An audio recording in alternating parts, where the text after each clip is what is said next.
Marcus Webb was not having a good day. Then again, most days hauling cargo between human colonies and alien trading posts where you aren't exactly what you'd call stellar. He'd been stuck at the Bazaar, this massive orbital trading station that looked like someone threw every architectural style in the galaxy into a blender and hit puree, for 3 days waiting for his next shipment manifest. 3 days of overpriced station food that tasted like recycled rubber and smelled worse. So naturaji, he was browsing the market stalls out of pure boredom. That's when he found Glip's booth. Glip was this six-eyed mollusk thing that looked like someone had given an octopus anxiety and too many energy drinks. His booth was tucked in the back corner of the station's trading sector, the kind of spot you only found if you were lost or desperately broke. The sign above read, Glip est genuine artifacts, and definitely not stolen goods, which was either admirably honest or incredibly stupid. Human. Glip's translator box crackled with way too much enthusiasm. You are human. Yes. I have human items. Very rare. Very authentic. Please buy. My spawn need education funds. Marcus raised an eyebrow. The booth was covered in what looked like someone's idea of Earth memorabilia, if they'd only seen Earth through a badly translated encyclopedia. There was a kazoo labeled Ancient Ceremonial Horn, a Rubik's Cube marked as Puzzle of the Ancients, and sitting in a dusty crate in the corner, something that made Marcus stop dead. Military surplus. Actual. Honest to God. Earth military equipment. He walked over casually, trying not to look too interested. The crate had U.S. Army markings and a shipping label dated 2089. Inside was a beautiful mess of outdated but functional hardware. Pistols, rifles, ammunition, tactical gear, and sitting right on top like a cherry on a very explosive sundae, an M32 grenade launcher with a box of 40mm rounds. How much for the crate? Marcus asked, keeping his voice level. Glip's eyes went wide. All 6 of them. Simultaneously. It was unsettling. You want primitive projectile devices? These are very old. Not energy-based. Very impractical. I give you excellent price. Only 200 credits. Marcus almost laughed. 200 credits wouldn't buy you a decent meal on most stations. This crate was worth at least 50,000 to the right buyer. Maybe more if you found some collector in the outer colonies who missed the smell of gunpowder and bad decisions, Soldi Marcus said, transferring the credits before Glip could realize he'd been robbed in reverse. As he was loading the crate onto his cargo hauler, he noticed a sleek Vrex patrol cruiser docking at the station. The Vrex Collective, self-appointed peacekeepers of this sector, all superiority complex and zero sense of humor. They loved reminding everyone how advanced they were, how their plasma weapons could level cities, how their shield technology made them practically invincible. Marcus grinned. This was going to be fun. Marcus made it exactly 42 minutes into his departure before the Vrex pulled him over. The patrol cruiser materialized from hyperspace with all the subtlety of a peacock at a funeral. Lights flashing, broadcast signal demanding immediate compliance. Attention, human vessel. The voice crackled over his comm system. This is Commander Zelthor of the Vrex Collective. You will submit a routine inspection, do not resist. Resistance is futile and also quite embarrassing for you. Marcus sighed and killed his engines. Yeah. Coming to a complete stop. Officer, my registration's current and I haven't been drinking and piloting. The docking procedure took another 20 minutes because the Vrex apparently had a checklist for their checklists. When the airlock finally cycled open, Commander Zelthor ducked through, and Marcus got his first good look at the alien. It was about to make his day infinitely more complicated. Zelthor looked like someone had crossed a cassowary with a fashion designer's fever dream. 7 feet tall, covered in iridescent purple feathers, with a beak that somehow managed to look condescending. He wore an elaborate uniform with more medals than actual fabric, each one probably commemorating something like showed up on time or spelled his own name correctly. Human Zelthor announced, managing to make the word sound like an insult and a disappointment simultaneously. We detected concerning energy signatures from your cargo hold. Explain. Cargo. You know, the thing Cargo haulers haul. It's kind of our whole deal. Zelthor's feathers ruffled. Do not test my patience. We will inspect. Two Vrex security officers followed him into the cargo bay. They looked like slightly smaller, significantly less decorated versions of their commander. They pulled out scanning devices that hummed and beeped in what Marcus assumed was the galactic standard for trying to look important. "Commander!" one of them squawked. "I'm detecting chemical explosive compounds, metallic projectiles, and combustion-based propulsion systems." Zelthor's eyes, all four of them, focused on Marcus with laser intensity. Chemical explosives. On a civilian vessel. Explain immediately. Marcus leaned against the bulkhead, arms crossed. It's just some old Earth military surplus.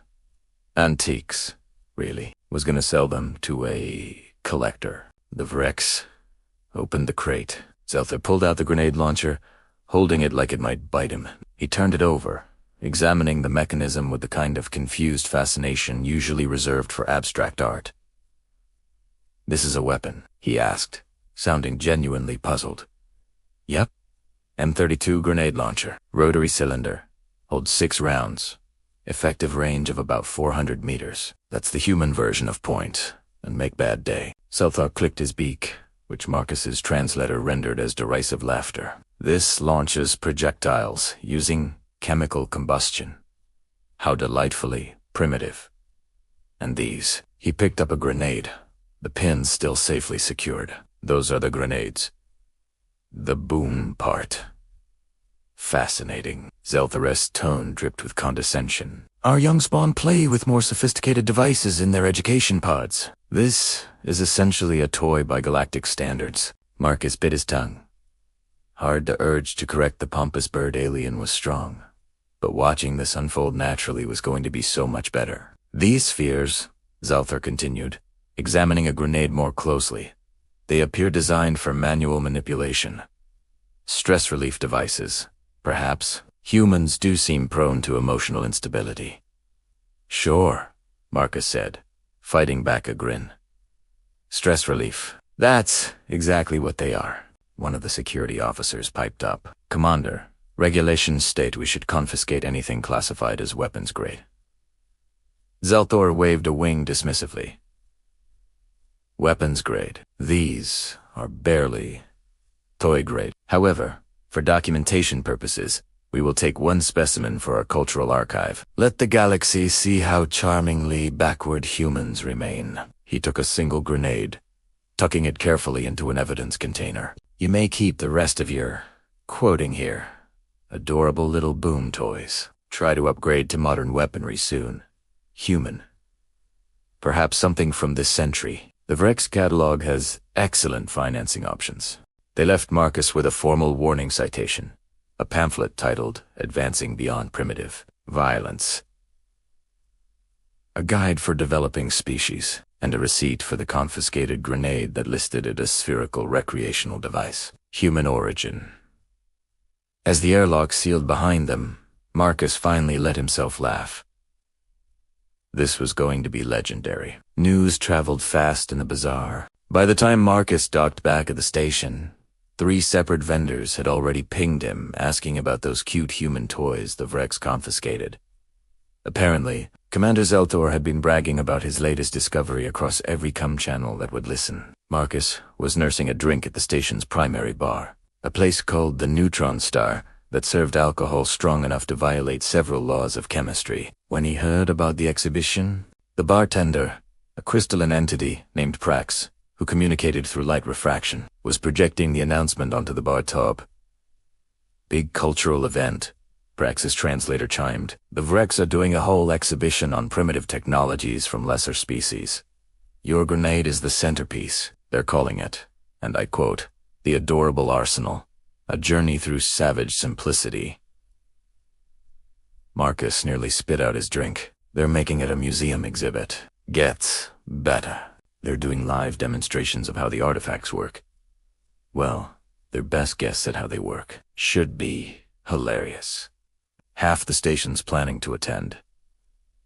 Marcus pulled up the event details on his datapad. Sure enough, in 72 hours, The Vrex were hosting an exhibition in the bazaar's main promenade. Hundreds of species had already RSVP'd.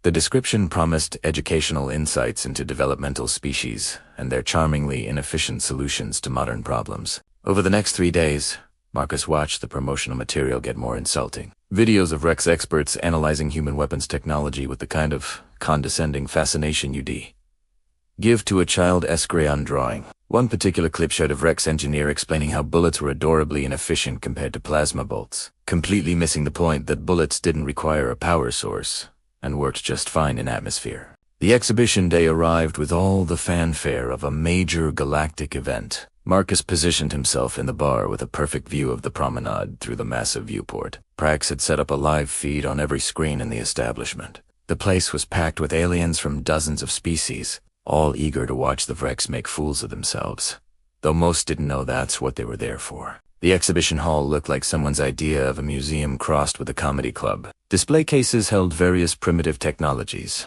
each with a placard explaining why it was hilariously outdated. There were combustion engines, mechanical watches, and sitting in the center under dramatic lighting, Marcus's grenade. Commander Zalthor took the stage to thunderous applause, his medals clinking with each movement. Welcome, citizens of the galaxy. Today, we explore the fascinating journey of less advanced species. Observe how they struggle with concepts we mastered millennia ago. The crowd laughed. Marcus took another drink. That's when Crix showed up. Crix was an insectoid, all chitinous plates and compound eyes, who Marcus vaguely recognized as one of the station's weapons specialists. He was frantically trying to push through the crowd toward the stage, his translator box screaming warnings that nobody was paying attention to.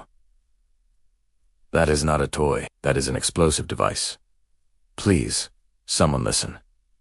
I studied human military history. That is a fragmentation grenade. It will explode. But the crowd thought he was part of the entertainment. Nervous expert adds drama to the show.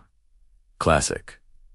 On stage, a Vrex technician picked up the grenade, turning it over in his feathered hands. Notice the primitive pin mechanism, clearly designed for manual dexterity exercises. He started unscrewing the pin. Crix went into full panic mode, literally grabbing aliens and shoving them toward the exits. Evacuate. Now, that human is going to kill you all. Some aliens started leaving, more out of confusion than genuine concern. Most stayed, laughing at what they thought was performance art. Marcus watched Crix work, a small smile on his face. At least one alien in this station had common sense. He pulled up his comm. Hey Crix, it's Marcus Webb, the human whose grenade that is. How long you think we got? 30 seconds if he keeps tampering.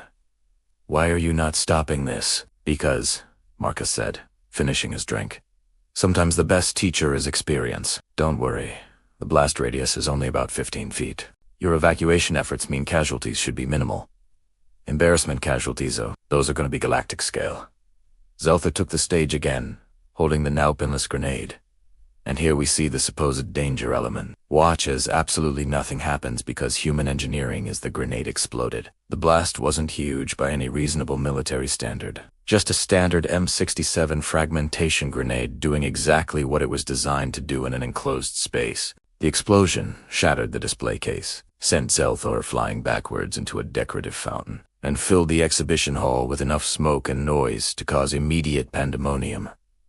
No one died, thanks to Crix's frantic evacuation efforts, but about 15 Vrex officers got pelted with shrapnel. Several display cases were obliterated, and Commander Zelthor's dignity was scattered across approximately 40 square meters of promenade floor. The entire station's emergency systems went off. Alarms blatted, bulkhead doors slammed shut. Security bots swarmed the area, and every single camera in the bazaar had captured the whole thing in perfect high definition. Marcus watched from the bar as Zelthor emerged from the fountain, soaking wet, covered in decorative pond algae, and looking like someone had just explained mortality to him for the first time. The commander's elaborate uniform was shredded, his medals scattered, and his pride visibly wounded worse than his body. That, Marcus said to Prax, is going to be on the galactic net within the hour. It took 15 minutes. The video went viral faster than a supernova.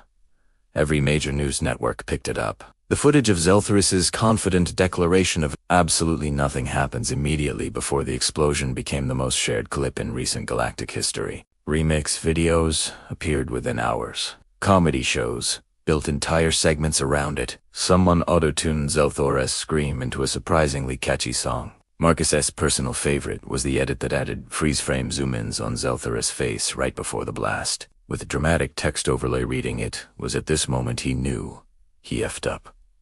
But the Vrex Collective did not find it funny. 24 hours after the incident, official statements flooded the networks. The Vrex were spinning this from humiliation into threat assessment. According to their new narrative, the explosion proved that humans were harboring dangerous, unstable weapons technology. The fact that they'd been the ones to steal it from Marcus and then blow themselves up with it was conveniently omitted.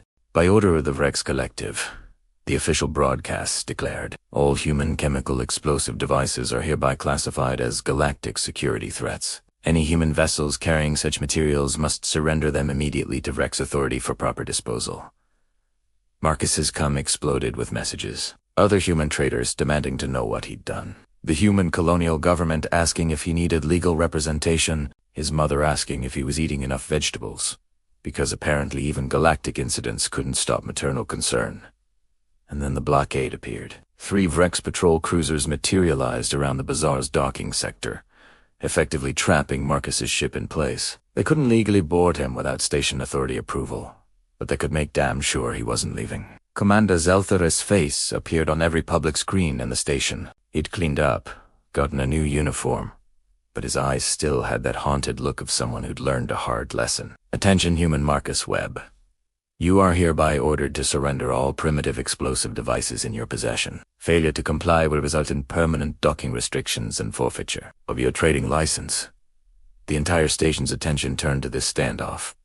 Vendors stopped selling. Ships delayed departures. Everyone wanted to see how this played out. That's when Marcus got an unexpected visitor. Rena, a reptilian trader, with scales like polished emeralds, and eyes that calculated profit margins faster than most computers. Slithered into the bar and sat next to him. You've created quite the situation, she said, her voice smooth as silk and twice as expensive. Wasn't exactly my plan.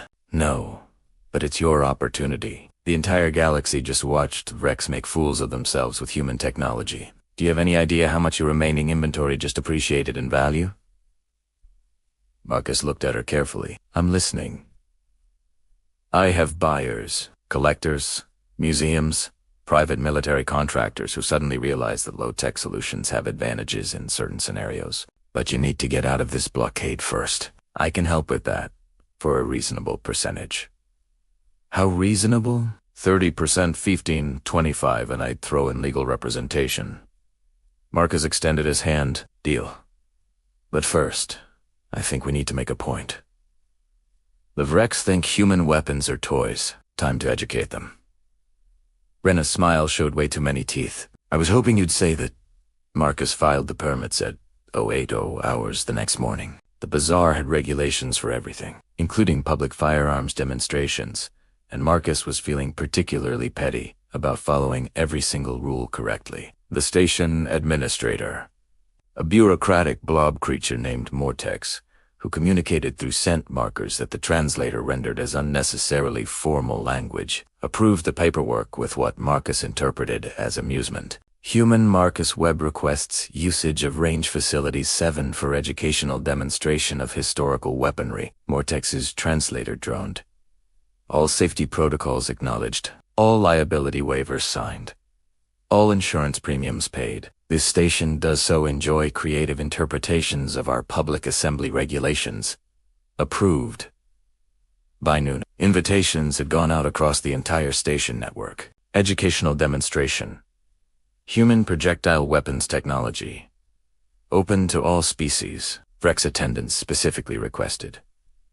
Rena had helped with the wording, making it sound academic enough to be legitimate, while provocative enough that the Vrex could unignore it without looking scared. Range Facility 7 was normally used for testing mining equipment and industrial tools. It had reinforced walls, atmospheric containment, and most importantly, viewing galleries that could hold several hundred spectators. By the time Marcus arrived with his crate of toys, The galleries were packed. Representatives from dozens of species filled the seats. Marcus spotted arms dealers, military contractors, journalists, and civilians who just wanted to see what the fuss was about. The Vrex sent a delegation too, though notably not Commander Zell. Apparently being exploded once was enough for him. The Vrex observers sat in the back, trying to look uninterested and failing miserably. And there, in the front row, was Crix.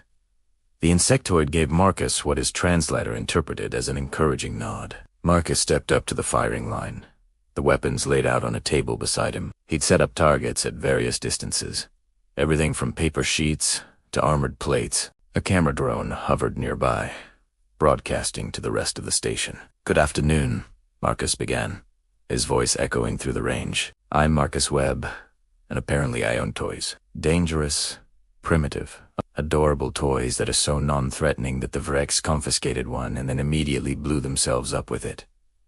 Laughter rippled through the crowd. The Vrex observers shifted uncomfortably. "So let's talk about human weapons technology. See, humans evolved on a planet with limited resources and unlimited creativity for violence. We couldn't just plug into a fusion reactor and fire plasma. We had to make do with chemistry, physics, and spite." He picked up a standard 9mm pistol. "This is a Glock 19. Designed in 1988. Holds 15 rounds. Fires projectiles using controlled chemical explosions. Effective range about 50 meters. Watch." Marcus fired 15 rounds in rapid succession. Each shot punched through the paper target with satisfying precision. The sound, loud and sharp, made several aliens jump. Chemical combustion had a visceral quality that energy weapons lacked. "Notice the sound," Marcus continued.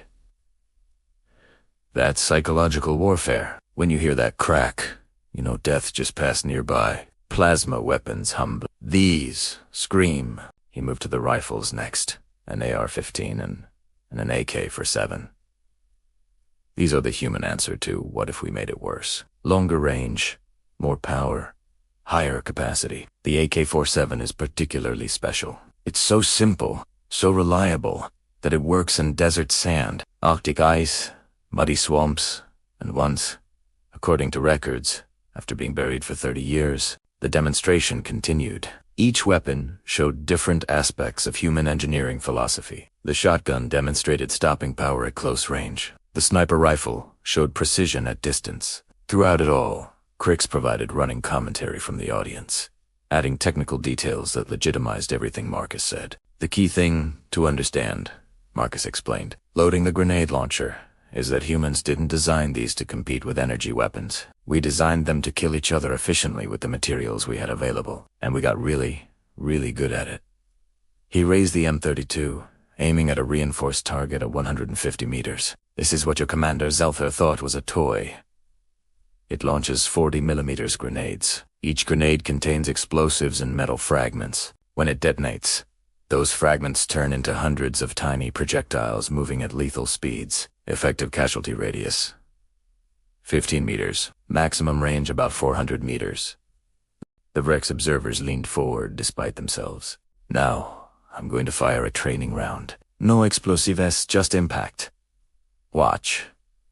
Marcus pulled the trigger. The launcher thunked, a deep mechanical sound. The round arced through the air, perfect ballistic trajectory, and slammed into the target dead center. The impact crater was impressive, even without explosives. Silence filled the gallery. Then Crix stood up, his translator cutting through the quiet. For context, that training round hit with approximately 2,000 joules of kinetic energy. The explosive version he is not firing here would have killed everything within 15 meters, and severely injured targets out to 30 meters. This is not a toy.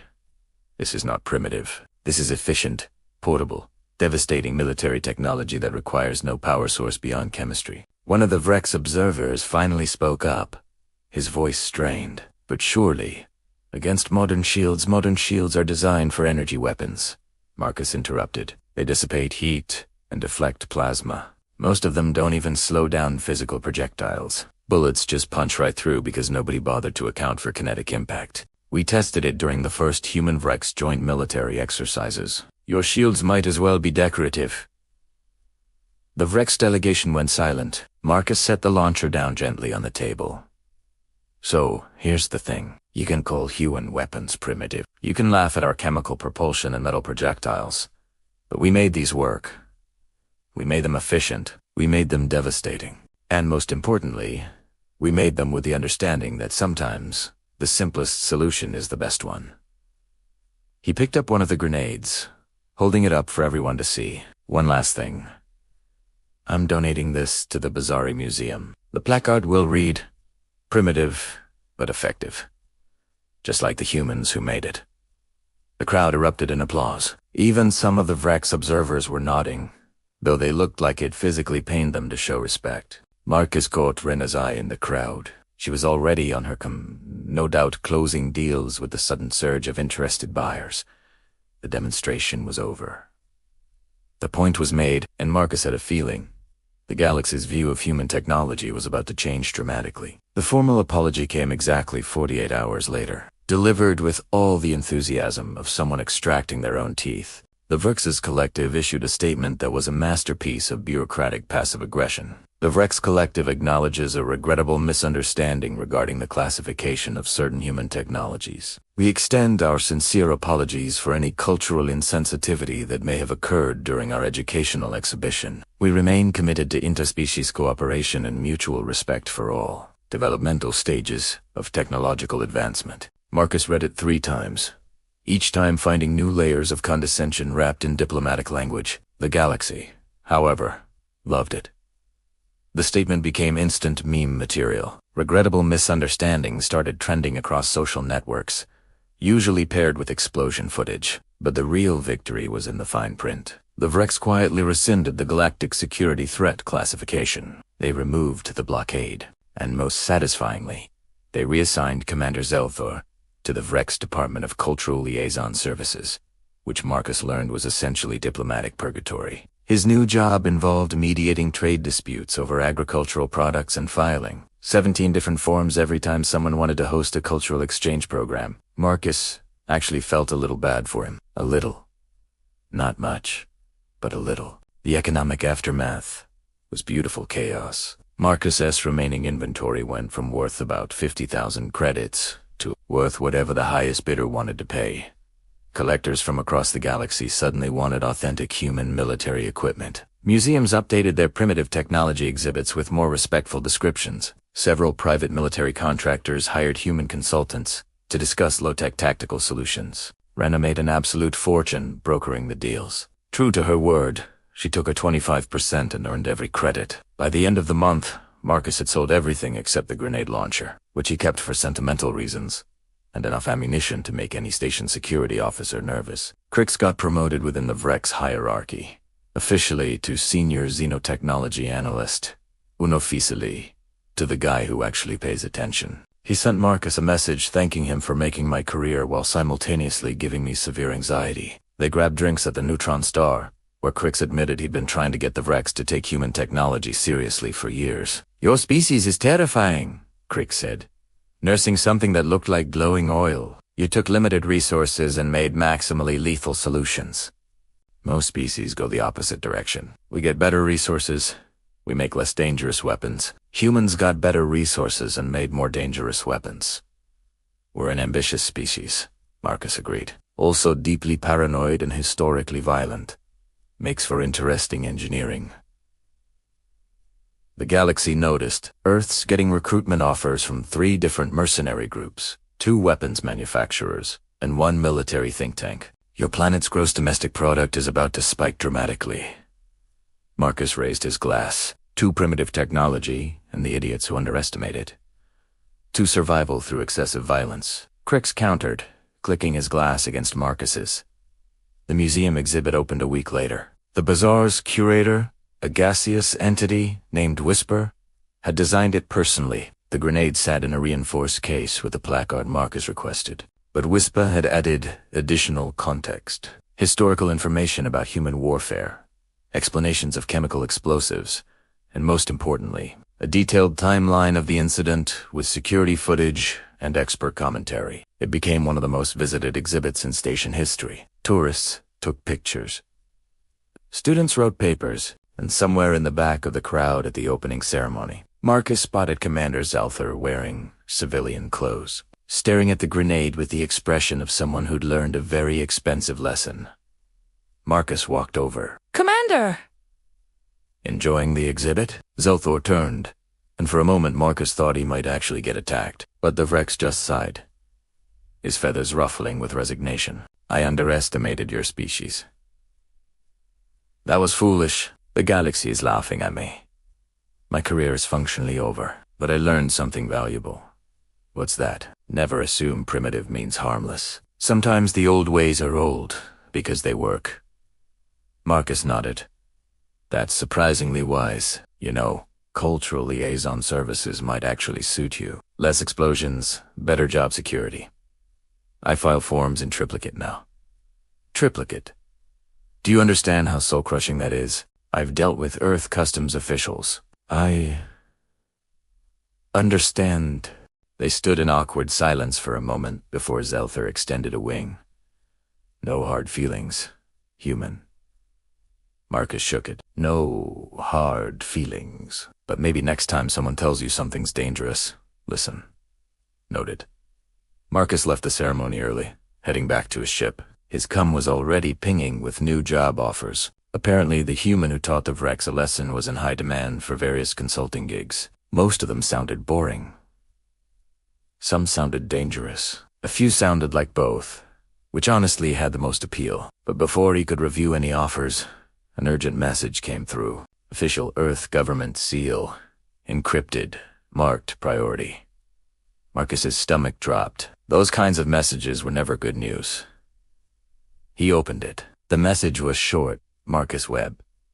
You are hereby notified that the military equipment you sold across 3 sectors was reported stolen from Fort Carson Depot in 2089. Please report for questioning regarding possession and sale of government property. Failure to comply will result in criminal charges." Marcus read it twice. Then he checked his fuel levels, his hyperspace coordinates, and his emergency escape routes. The ship's engines hummed to life. He opened a return message, typed 5 words, hit send, and jumped to hyperspace before the authorities could respond. The message read, "I plead the 5th. Catch me. Somewhere in the void between stars." Marcus Webb laughed. Because at the end of the day, humans had one advantage over every other species in the galaxy. They knew how to run from their problems really, really well. And sometimes, that was exactly what the situation called for.